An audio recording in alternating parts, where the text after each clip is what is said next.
Hello everyone! In a previous video, we reacted to all, well not all, but some of the most beautiful castle in the Netherlands.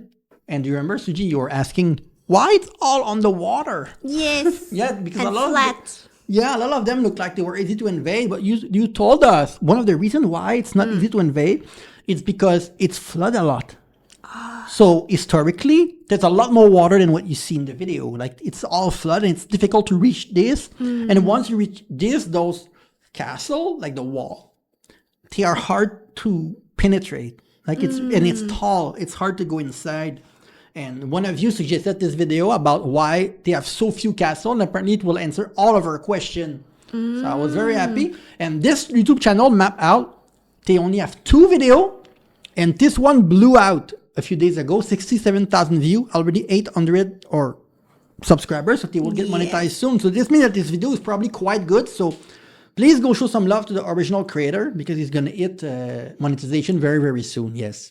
Let's get started! Take a look at this map of Europe. Mm.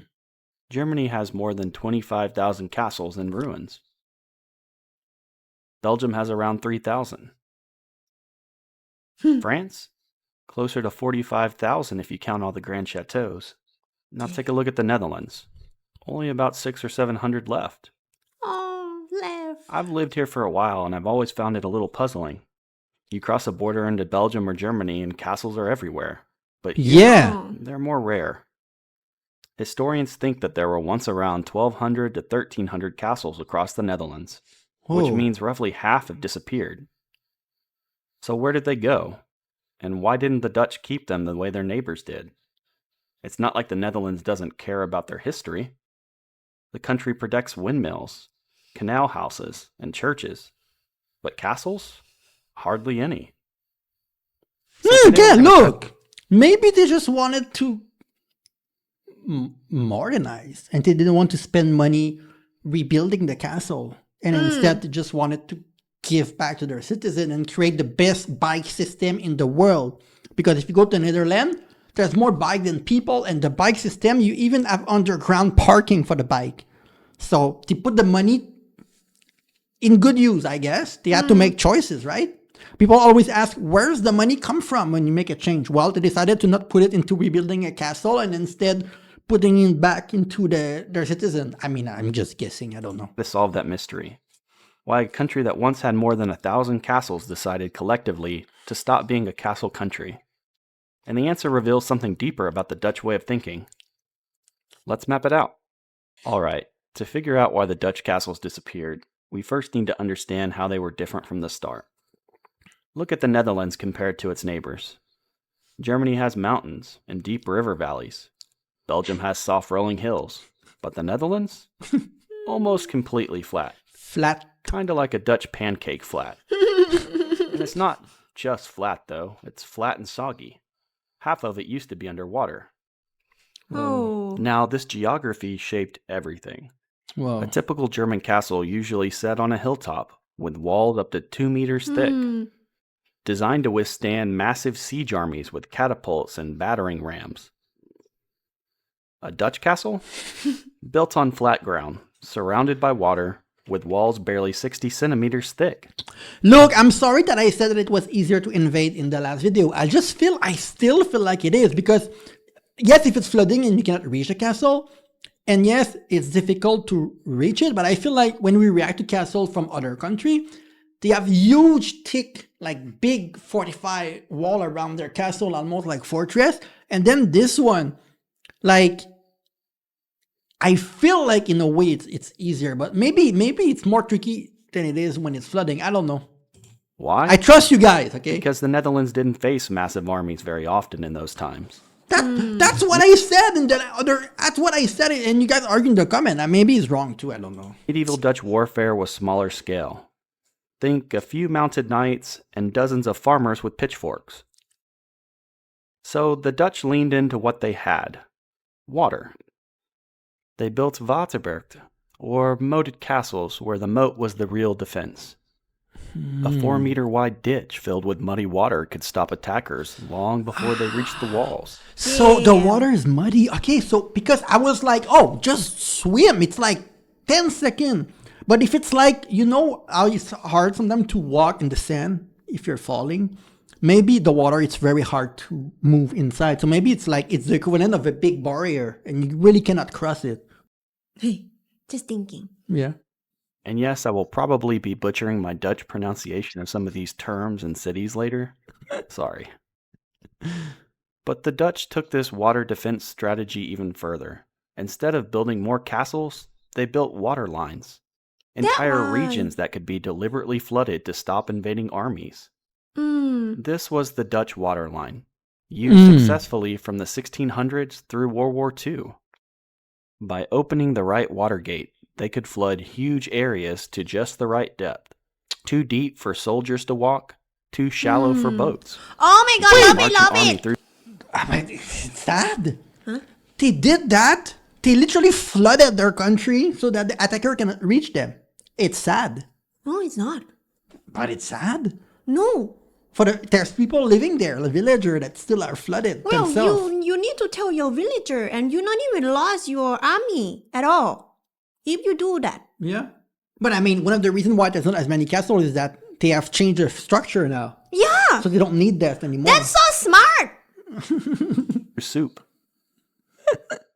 So while Germany built castles on every hilltop, and France ringed its borders with stone fortresses, the Netherlands relied less on castles and more on controlled flooding and fortified cities. Their geography, not hilltop fortresses, became their strongest defense. Yeah. In most of Europe around the 1500s, life followed one simple rule. Kings owned the land, nobles built the castle to guard it, and peasants worked under them. That's feudalism. But the Netherlands was a little different. Around that same time, the whole feudal system was starting to break down. Power shifted from the countryside to the cities, from knights to merchants. The Dutch even had their own version of feudal estates, called heerlijkheden. A heerlijkheid was basically a feudal estate with a castle or manor house. In most of Europe, these stayed in the bloodline of noble families for centuries. But in the Netherlands, starting around 1500, something unprecedented happened. Mont Saint-Michel in France is gorgeous. Became commodities. They could be bought and sold. Wait, what? Heerlijkheid became commodities. What the hell is They could be Heerlijkheid? bought and sold like any other property. Wealthy merchants from Amsterdam, Rotterdam, and Leiden started buying them up. Not because they needed fortresses, but because they wanted the status upgrade. Buy a Heerlijkheid? What is Heerlijkheid? Power system in which the loan owned all the land. He had his territory governed by loanmen in exchange for royalty and process of the land. Maybe that's why he's talking. I think he's talking about that. You could add it to your own surname. You were a Van something now. You didn't inherit nobility, you purchased it. This flipped the whole social order. In Germany, a noble's castle was his family's identity. Lose the castle, lose your power and prestige. In the Netherlands, real power came from somewhere else entirely. The Dutch Republic was one of the world's first merchant superpowers.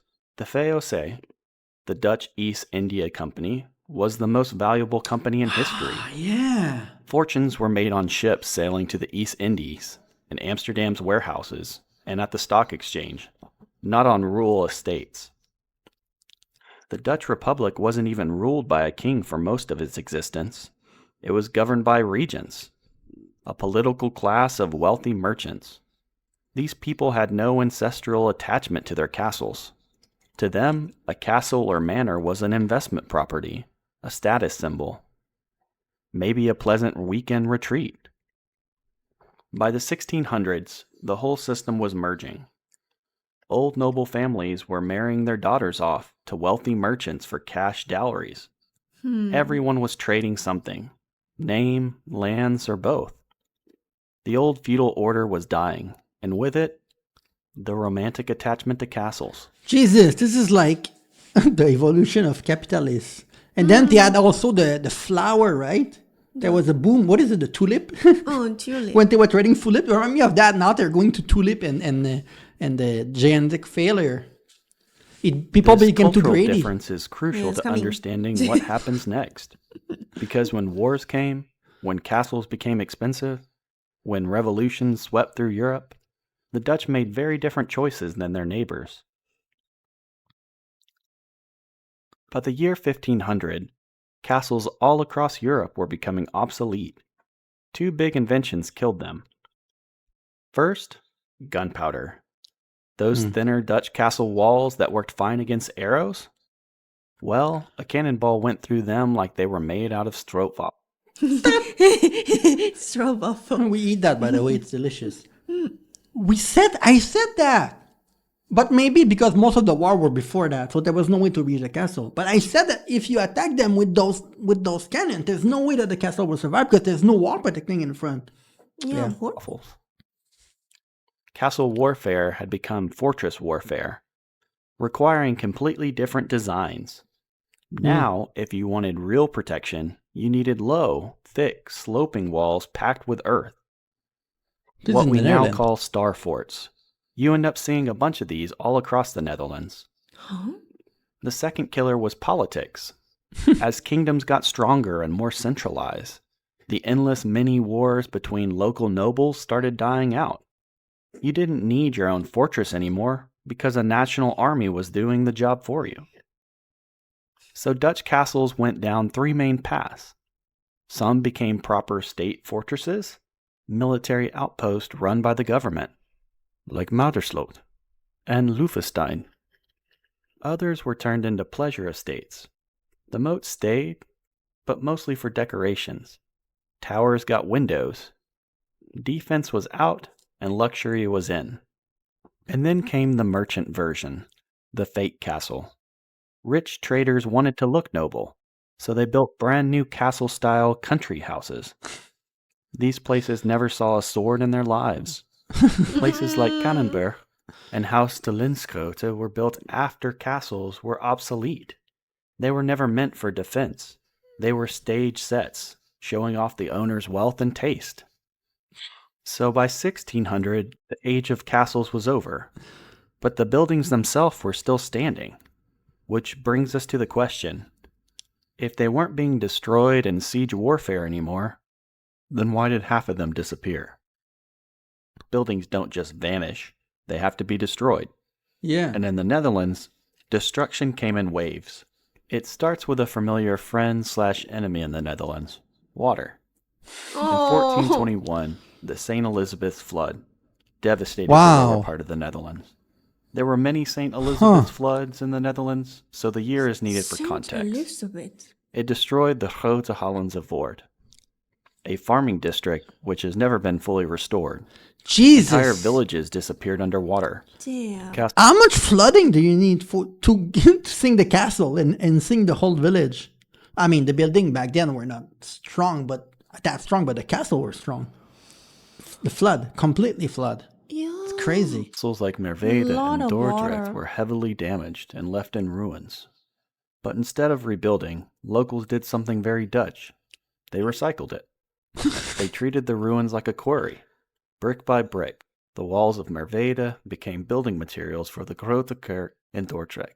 They even sold the stone fines, the leftover fragments, You to fund understand? church repairs.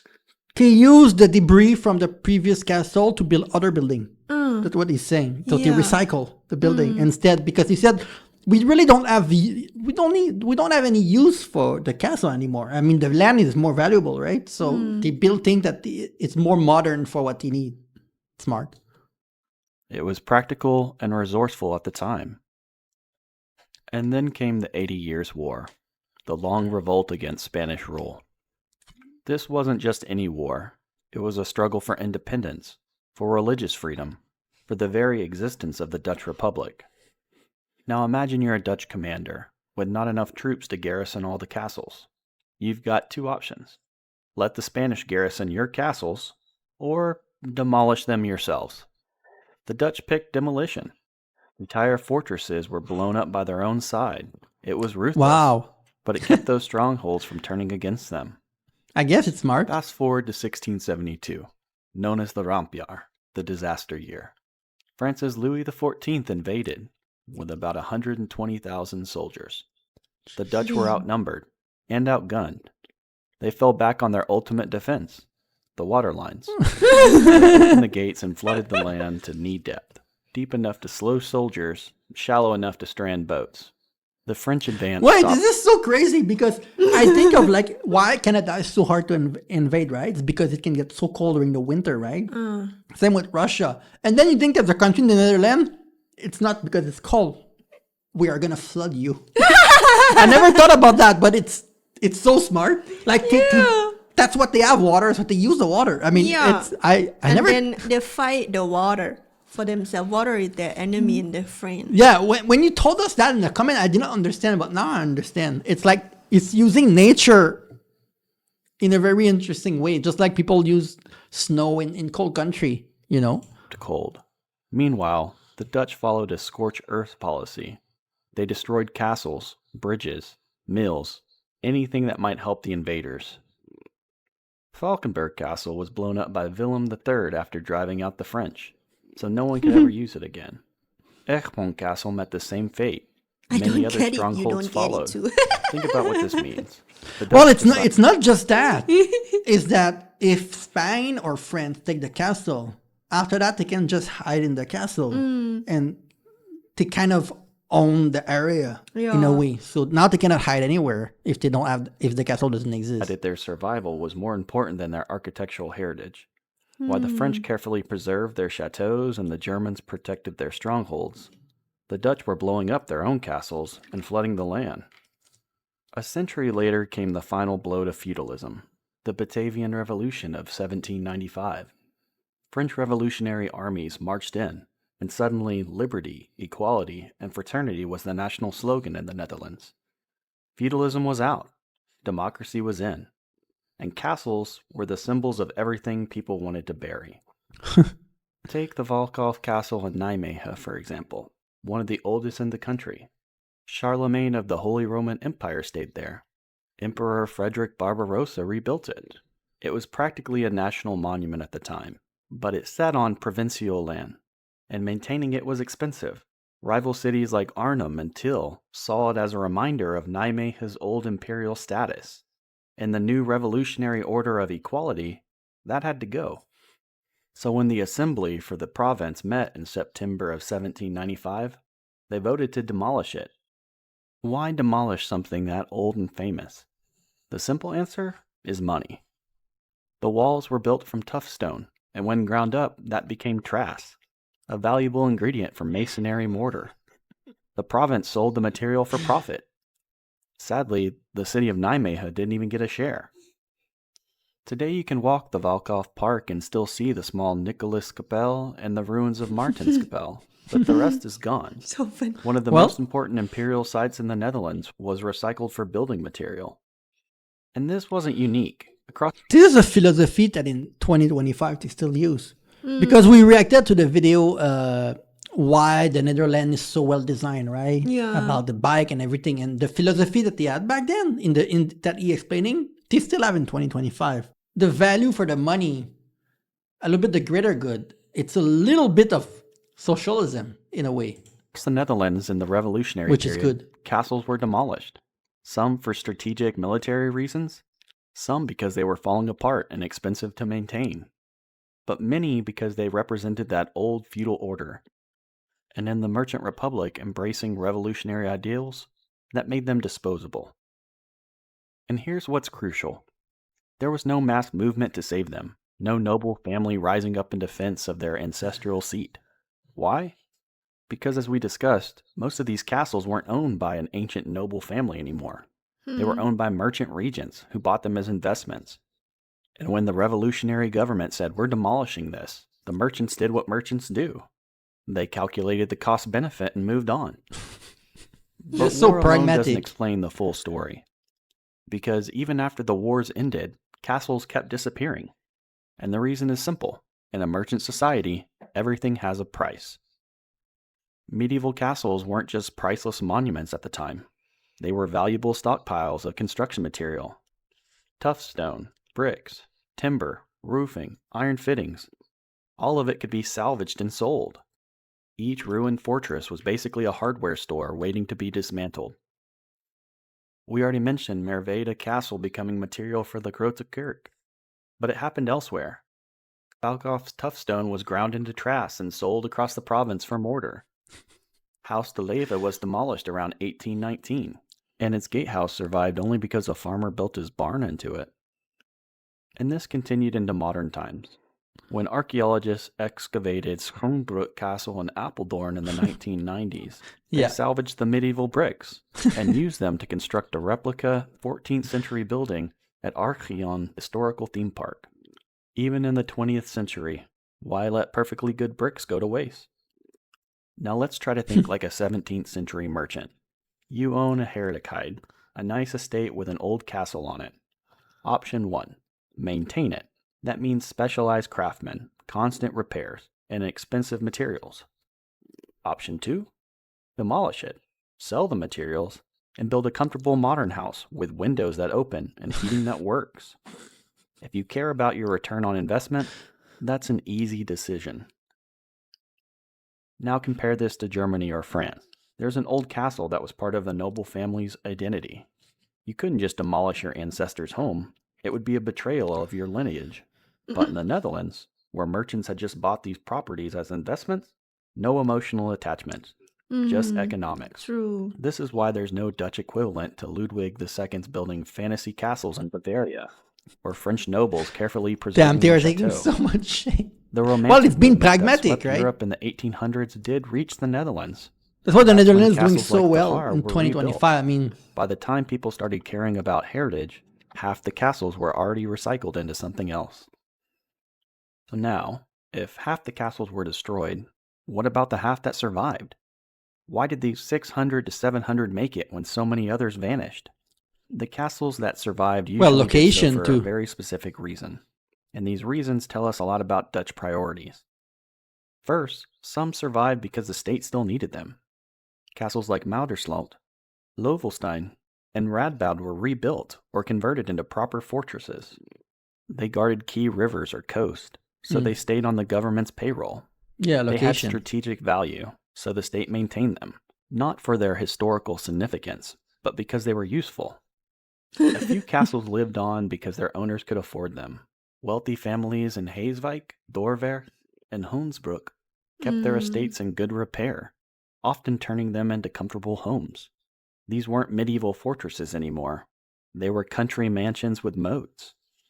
Some places survived because they were never worth a siege. Ermyn was never besieged, which is why it still looks medieval. Bollinger never mattered my politically, so no one attacked until the 20th century. No one Way up attacked. north, Minkemeber stands far from the old centers of power and barely changed after 1700. Slootzuilen was even spared in 1672 thanks to connections. Low targets live longer.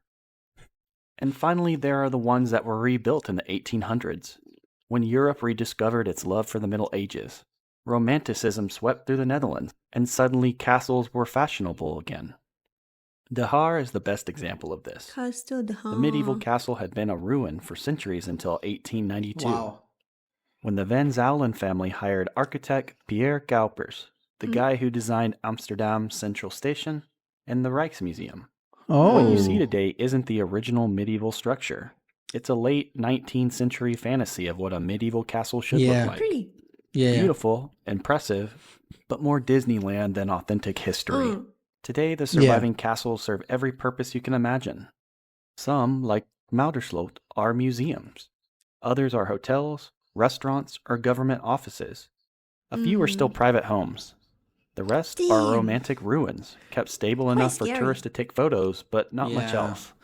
This can only But for every happen. castle you can visit, This can only happen if government make good decision. Yeah. You can tell that everything has a thought process, right? It was very pragmatic, very logical, and it was not emotionally it was not an emotional decision. When you think about 2025, a lot of the politics is about emotion rather than about logic of the decision making. So today.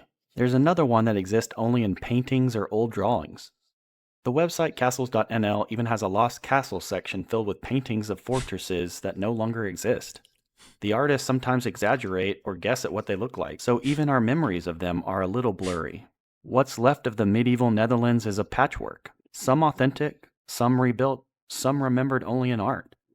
Each surviving castle tells a story, not just of what survived, but what the country chose to keep. So why are there so few castles in the Netherlands? We've mapped out a lot of details: floods, wars, and centuries of... You know, I'm gonna say something. I don't think it's that they have so few castles, it's that some country have way too many. That doesn't serve a purpose. Like, we reacted to castles from a lot of country, right, in Europe, and I feel like castle only serve like three purpose right now. It's either like a prison, jail, an hotel, or like a place for like museum or like, you know, thing like this. I feel like, Monument? yeah, I feel like they don't have a lot of like, it's mostly a tourist things, but it's not like, I feel like it doesn't serve like a purpose that benefit the society in general. It just benefits certain people, you know? So I feel like it's not really like efficient. brick recycling. But the answer comes down to one thing. The Netherlands was fundamentally different from its neighbors. A country built below sea level learned early that survival depends on maintenance, not monuments. When the land itself can drown you, you get practical fast. You build for function, not for show. That same attitude shaped everything that came later. The trading empire, the Yeah. boulders, the modern engineering marvels. It's the same logic that turned moats into canals and fortresses into cities. Yeah, but that's what I was thinking, is that it's not about ego. You need to put your ego and your arrogance aside completely for the greater goods. Germany kept its castles as nostalgia. France polished its chateaus as art. The Dutch built floodgates. Different kinds of monuments. Same instinct to control their environment. Stand in Valkhof Park now, and you'll see couples walking together where emperors once ruled. That's not a loss per se. It just shows what the Dutch valued at the time. The stones moved on, and so did the people. In the end, the absence of castles is the most Dutch story possible. Practical, unsentimental, and looking forward rather than back. The Dutch didn't need castles to become a global power. It had something better: water, merchant ships, and the willingness to adapt when others clung to the past. Water. Thanks so much for watching. Your support... Yeah, and it's not like they don't have any castle left.